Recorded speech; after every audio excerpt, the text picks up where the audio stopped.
Assalamualaikum warahmatullahi wabarakatuh, murid-murid Dua Lavender.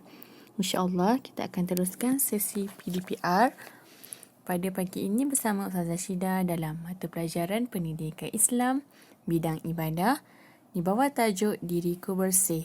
Murid-murid boleh rujuk buku teks muka surat 73 sehingga muka surat 76. Ni buku teks Pendidikan Islam kita. Boleh ambil buku teks untuk sesi pembelajaran pada hari ini. Baiklah, murid-murid, objektif pembelajaran yang akan murid capai di hujung pengajaran pada hari ini ialah murid akan dapat menjelaskan cara beristinja selain daripada air. Dan yang kedua, murid dapat menganalisis kepentingan beristinja selain daripada air. Ingat tak istinja tu apa? Kita akan belajar tajuk istinja sebenarnya hari ini. Tapi sebenarnya tajuk istinja ni murid-murid dah belajar pada tahun 1. Okey, kita buka buku teks tahun 1. Ni buku teks tahun 1 sebenarnya. Kita tengok maksud istinja. Okey, kita tengok dengan lebih dekat. Maksud istinja. Istinja ialah perbuatan menghilangkan najis. Perbuatan menghilangkan najis yang keluar dari kubul dan dubur. Kubul dan dubur dengan menggunakan air atau benda-benda kesat. Menggunakan air atau benda-benda kesat. Atau dengan kedua-duanya sekali. Hukum beristinja ialah wajib. Maksudnya di sini, istinja ni perbuatan kita hilangkan najis yang keluar dari kubul dan dubur. Contohnya kita dah buang air kecil, dah buang air besar, ada najis pada kubul dan dubur kita, iaitu kemaluan kita. Jadi kita kena hilangkan najis tersebut sama ada dengan menggunakan air atau benda-benda kesat atau dengan kedua-duanya sekali. Maksudnya kat sini, kita boleh guna air atau boleh guna benda-benda kesat selain daripada air, atau kita gabungkan guna air dan benda-benda kesat. Dan hukum istinja ialah wajib.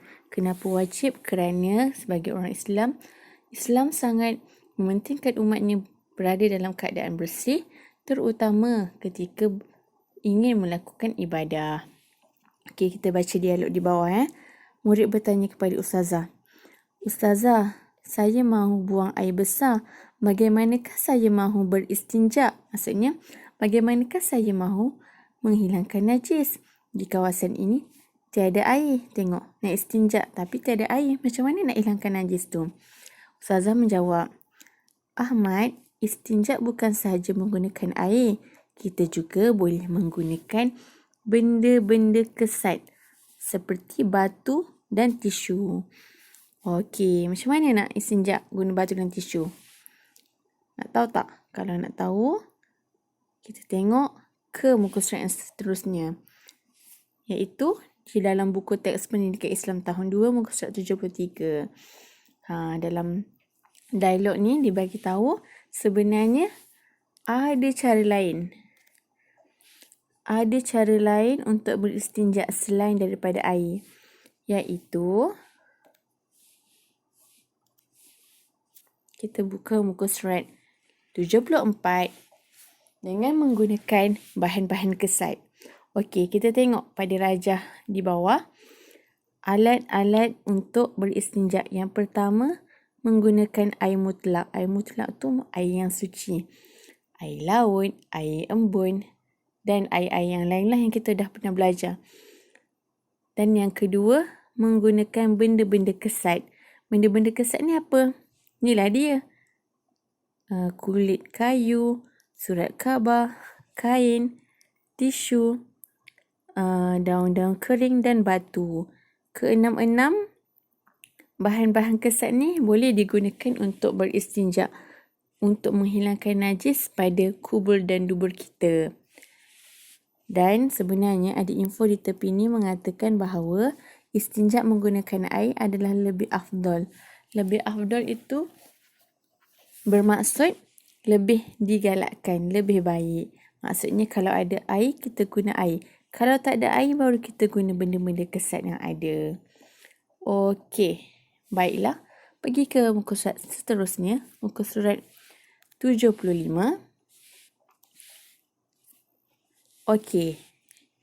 Ciri-ciri alat beristinja. Yang pertama, ciri-ciri alat istinja tu yang pertama, kena benda kesat.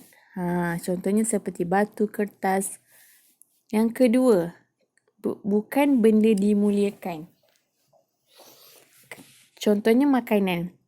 Contoh makanan seperti roti. Roti sifatnya kesat tak?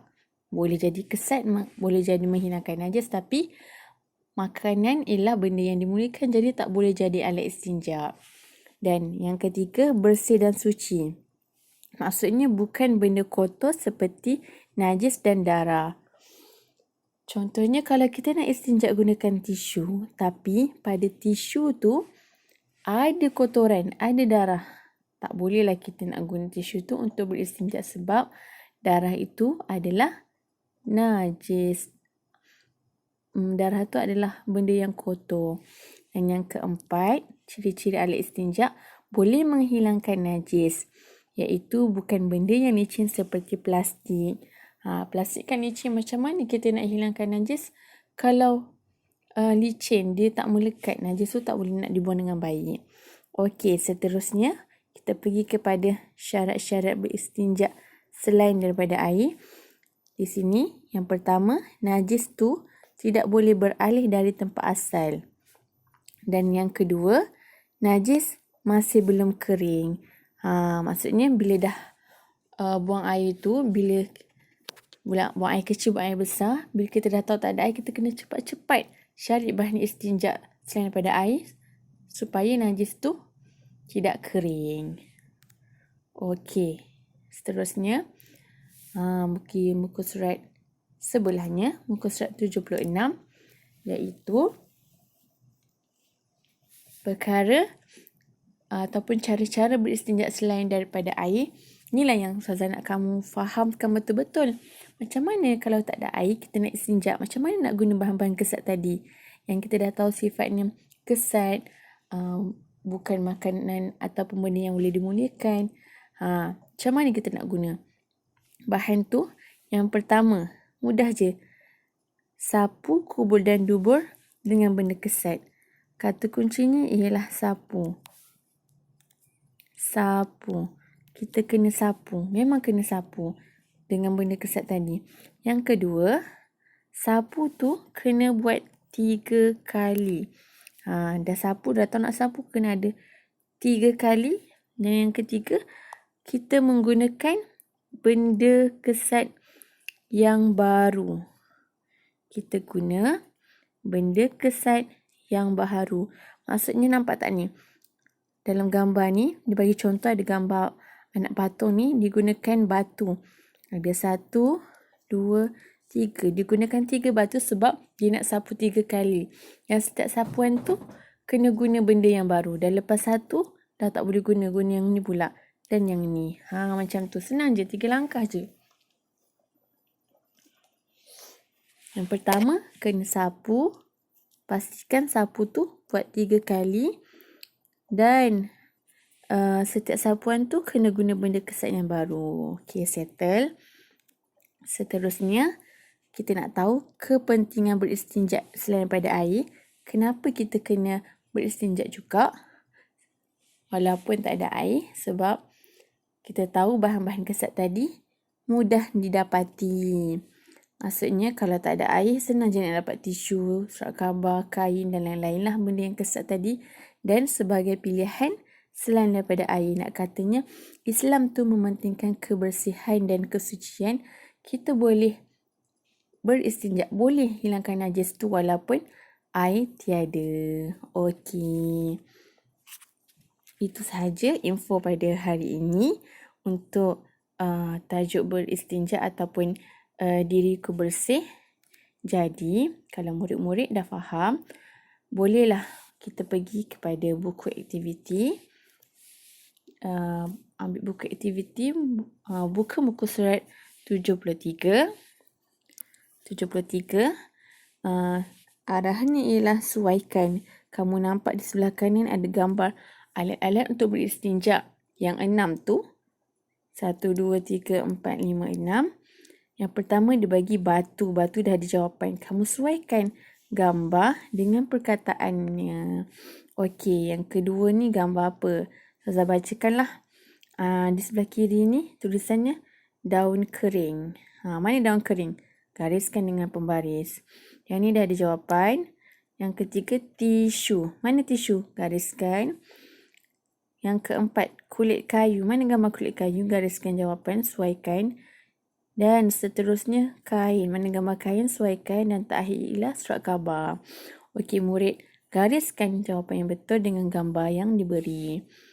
Okey, kalau dah siap, boleh pergi muka surat seterusnya. Ataupun Ustazah skip lah, kita buat yang penting, iaitu cara beristinja menggunakan benda kesat. Tadi kan Ustazah beritahu ada 3 cara. Ini yang pertama, ini yang kedua, ini yang ketiga. Maksudnya yang pertama kita kena sapu. Sapu apa? Kubur dan dubur tadi dengan benda apa? Isi tempat kosong dengan jawapan yang betul. Dan yang kedua, setiap sapuan tu kena berapa kali? Tulis kat sini. Kena berapa kali. Dan yang ketiga, setiap sapuan tu menggunakan benda yang apa? Yang baru ke yang lama?